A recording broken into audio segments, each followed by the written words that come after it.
বিসমিল্লাহির রহমানির রহিম। আমি রোজা তৃতীয় শ্রেণীর একজন নিয়মিত ছাত্রী। ঢাকা সেন্ট্রাল ইসলামিক একাডেমি কর্তৃক আয়োজিত ক্রীড়া প্রতিযোগিতা অনুষ্ঠানে উপস্থিত বিজ্ঞাপন মন্ডলী, অভিভাবক ও আমার ছোট বড় ভাই ও বোনেরা, সবাইকে আমার সালাম ও শুভেচ্ছা।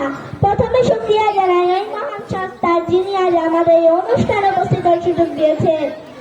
লক্ষ্য করে তিরুত সালাম পেশ করছি বিশ্ব নবীর দরবারে। আধা কথা বারবার হুচট খেয়ে পড়া গুটি গুটি পায়ে আমি যে প্রতিষ্ঠানটি থেকে আমি আমার জীবনের পথ চলা শুরু করেছি, সেটাই হলো আমার মাদ্রাসা। বিদ্যালয় মণিকোঠা থেকে আমি কৃতজ্ঞ আমার শ্রদ্ধা শিক্ষক ও শিক্ষিকাদের প্রতি, যারা আমাকে অনুপ্রাণিত করেছেন।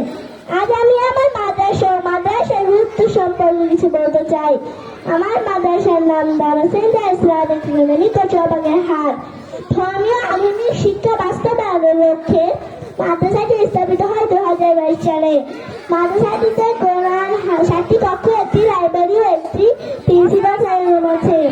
মাদ্রাসাটিতে কোরআন, হাদিস ও হিফজ বিভাগ শিক্ষার পাশাপাশি বাংলা, ইংরেজি, গণিত ও সাধারণ জ্ঞান সহ ইসলামিক অনুষ্ঠান পরিচালিত হয়।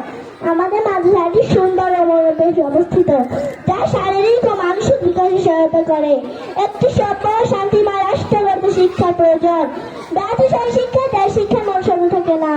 শিক্ষা মানুষকে পরিবর্তন করে যদি সে শিক্ষা হয় কোরআন ও সুন্নাহ ভিত্তিক।